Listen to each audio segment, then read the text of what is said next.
गटाचा असेल आणि असे 4, 5 ते 10 गट एकत्र करायचे आणि त्यांची एक फार्मर प्रोड्युसर कंपनी तयार करायची. हा शासनाचा त्याच्यामागचा उद्देश आहे. आणि शासनाचं म्हणणं काय की ह्या गटाला आपण सहाय्य करायचं. मग ते यांत्रिकीकरणासाठी असेल, यांत्रिकीकरणासाठी ते लाभ देऊ शकतात, खते बी बियाण्याच्या संदर्भात ते लाभ देऊ शकतात, किंवा असे गट तयार झाले तर मोठ्या मोठ्या कंपन्या ज्या आहेत खताच्या बियाण्याच्या त्या डायरेक्ट गटांना अप्रोच होऊन कमी दरामध्ये बियाणं आणि खत त्यांना उपलब्ध होऊ शकतं भविष्यामध्ये. तसंच शासनाकडून जे मिळणाऱ्या ज्या काही बियाणं आहेत त्याचे निविष्ठा आहेत त्या गटाला इथून पुढे आपण देणार आहोत. यांत्रिकीकरणामध्ये ज्यावेळी समजा शेतकऱ्याला ट्रॅक्टर घ्यायचा आहे तर ट्रॅक्टरला लागणारी अवजारं घ्यायची आहेत, मळणी मिशन्स घ्यायचे आहेत त्याच्यावरच्या, किंवा आणखी काही प्रोसेसिंग करायचं आहे भविष्यामध्ये, तर यासाठी गट असणं खूप गरजेचं आहे. तर गट असण्यासाठी काय करावं लागणार आहे की आपल्या 25 शेतकऱ्यांचा गट करायचा, किमान 25 हेक्टर क्षेत्र असावं, 20 ते 25 शेतकरी असावे गटामध्ये. त्या गटातल्या सर्व शेतकऱ्यांचे 7, 12, 8 आधार कार्ड, बँक पासबुक हे सर्व एकत्र करायचे. आणि हे सर्व आत्मा म्हणून एक संस्था आहे, एजन्सी आहे आमच्या कृषी विभागाला, त्या आत्मा संस्थेला ह्या गटाचं रजिस्ट्रेशन करायचं. 1000 रुपये अतिशय नाममात्र दरामध्ये रजिस्ट्रेशन गटाचं होतं. गटाचं एक सर्टिफिकेट आपल्याला इश्यू केलं जातं आणि त्या सर्टिफिकेटच्या आधारे तुम्ही त्या गटाचं सर्व पूर्ण कारभार सगळं चालवू शकता. याच पद्धतीने गटाच्या नावाने तुम्ही बँकेत खातं काढू शकता. शासनाचे येणारे अनुदान गटाच्या गटावर येईल. तुम्हाला गटाच्या मार्फत काही खर्च करायचा असेल, काही खरेदी करायचं असेल, काही घ्यावयाचं असेल तर ते शासनाला सोयीचं ठरेल आणि तुम्हालाही ते जास्त फायद्याचं ठरेल. कारण अल्पभूधारक शेतकरी खूप मोठा ट्रॅक्टर घेऊ शकत नाही. पण बऱ्याच वेळा असं होतं की शेतकऱ्यांना वैयक्तिक करत असताना जे येणाऱ्या अडचणी असतील तर त्या गटात केल्या असेल, म्हणजे त्यांना जर शेतकऱ्यांना स्वतःची शेती कमी असेल किंवा त्यांना आणखी कुठल्या ट्रॅक्टरमध्ये बसत नसेल तर ते गटात जर असतील शेतकरी, म्हणजे ग्रुप असेल, त्या ग्रुपचा आयडिया असेल तर शेतकऱ्यांना ते घेत असताना मिळणार लागत ते एकासोबत अनेकांना लाभ मिळणार आहे. म्हणजे शेतकऱ्याची युनिटी करायची तयार. गट शेती म्हणजे एखाद्या शेतकऱ्यांनी फक्त स्वतः करत राहण्यापेक्षा ही युनिटी तयार करायची, ती युनिटीची नोंद करून घ्यायची. नुसती युनिटी करून उपयोग होणार नाही आपल्याला, तर त्याची नोंद असणं गरजेचं आहे. आत्मा या संस्थेच्या अंतर्गत नोंद असणं गरजेचं आहे. आणि जेव्हा ती नोंद असेल त्यावेळी त्या प्रत्येक शेतकऱ्याला, म्हणजे जर एखाद्या शेतकऱ्याला नांगरायची काय अडचण येत असेल, एखाद्या शेतकऱ्याने जर ते नांगरायचं अप्लाय केलं त्या गटातल्या कुठल्या तरी, तर त्या सगळ्यांचा फायदा होऊ शकतो निश्चित एकाच वेळेस. निश्चितच सर्वांना फायदा होऊ शकतो.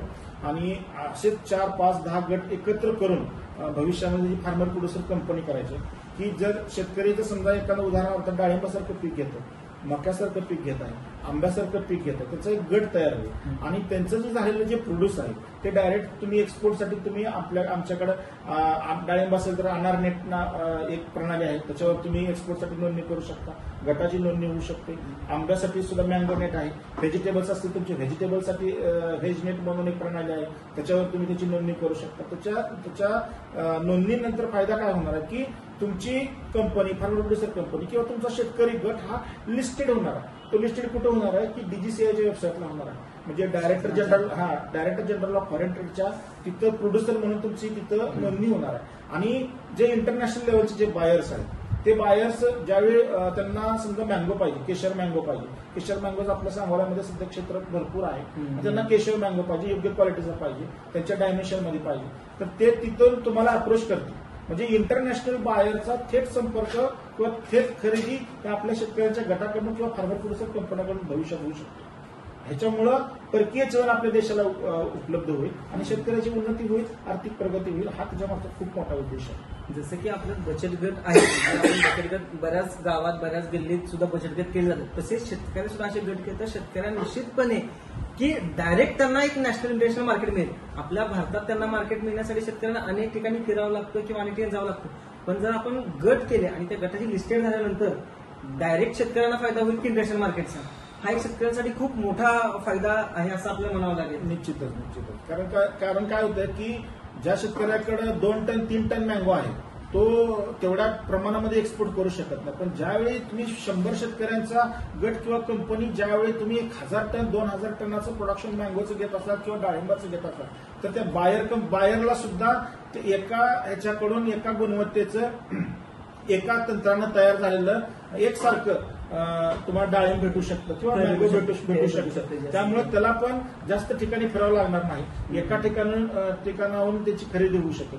त्यामुळं निश्चितच आर्थिक उलाढाल वाढेल आणि आर्थिक उलाढाल वाढली शेतकऱ्यांची प्रगती निश्चित होईल. गेल्या काही दिवसापासून सांगोलमध्ये आपल्या सांगोला तालुक्यासाठी आणि सांगोलमधून की एक रेल्वे होती, ती सांगोलमधून डायरेक्ट दिल्लीला जे फक्त आणि फक्त शेतीविषयक जे काही खाद्यपदार्थ असतील, फळभाज्या असतील, काही पिकं असतील, फळ असतील, यासाठी आपली रेल्वे पण सामान्य होती. निश्चित. आता ती काही कारणास्तव ती बंद झाली. जर असे गट शेती आणि शेतकऱ्यांचे गट होत असतील आणि जर त्याच्यासाठी माल जो शेतकऱ्यांचा पिकतोय तो जर जास्त प्रमाणात येत असेल तर आपल्याला अशा रेल्वेने सुद्धा पाठवता येईल. गेल्या पाठीमागच्या 1 ते 2 महिन्या पाठीमाग दुबईमध्ये खूप मोठे इव्हेंट झाले शेतकऱ्यांसाठी साहेब. येस. त्या इव्हेंटमध्ये सुद्धा अशाच काही नवीन नवीन योजना आणि गोष्टी होत्या दुबईच्या इव्हेंटला. निश्चितच इथून सांगोल्यामधून किसान रेल्वे चालू केली होती. परंतु गोष्ट अशी झाली की आपल्याकडे गट नव्हते किंवा गटाचं एकंदरीत संपूर्ण प्रोडक्शन नव्हतं. 1-2 शेतकरी मोठे होते की ज्यांचं प्रोडक्शन 50 टन, 60 टन, 80 टनाच्या आसपास व्हायचं. तर ते शेतकरी किंवा किंबहुना व्यापारी त्याचा फायदा जास्त घेत होते. प्रॉब्लेम काय झाला की ते बुगीचं पूर्ण भाडं भरा म्हणायचे. बुगी असायची 40 टनाची, 60 टनाची, 80 टनाची. मग तुम्ही त्याच्यामध्ये 40 टन माल पाठवला तर ते बुगीचं भाडं द्यायला तुम्हाला परवडत होतं. पण ज्या शेतकऱ्याचा 10 टन निघालेला एक्सपोर्ट आहे तर त्याला पूर्ण बुगीचं भाडं द्यायला परवडत नव्हतं. त्याच्यामुळे काय झालं की त्या ट्रेन मार्फतची होणारी जी वाहतूक होती, माल वाहतूक होती, ती कमी कमी होत गेली आणि चाललं ना ती. त्यामुळे ती बंद करावी लागली शासनाला. पण भविष्यात ह्या गटशेतीच्या माध्यमातून ती पुन्हा सुद्धा चालू होऊ शकते किंवा आपल्या सगळ्या शेतकऱ्यांनी सहकार्य केलं तर कृषी ऑफिस नक्कीच या सगळ्या गोष्टी पुन्हा नव्यानं चालू करेल आणि त्याचा शेतकऱ्यांना नक्कीच फायदा होईल डायरेक्ट मार्केट मिळण्यासाठी सुद्धा. निश्चितच सर, असंच होऊ शकते. या पद्धतीनं माझं पण शेतकऱ्यांना आव्हान आहे की इथून प्रत्येक गोष्टीला तुम्हाला ज्यावेळी अनुदान घ्यायचं आहे किंवा बियाणाची मागणी करायची आहे किंवा यांत्रिकरणाची तुम्हाला मागणी करायची आहे त्यावेळेस तुम्ही गटा थ्रू करा की जेणेकरून तुम्हाला कमी खर्चामध्ये, कमी पैशामध्ये जास्त सबसिडी घेऊन तुम्हाला जास्त लाभ त्याच्यापासून बेनिफिट मिळू शकतो. शेतकऱ्यांसाठी गटशेती असणं अत्यंत गरजेचं. जसा कृषी आयडी काढतो आपण, आता आपलं आधार कार्ड म्हणतो आपण शेतीचं, तसंच गटशेती. कारण शेतकऱ्यांना कमीत कमी पैशामध्ये, कमीत कमी खर्चामध्ये अनेक गोष्टीचे लाभ या गटशेतीच्या माध्यमातून शेतकऱ्यांना मिळू शकतात आणि मिळणारच भविष्य काळातले.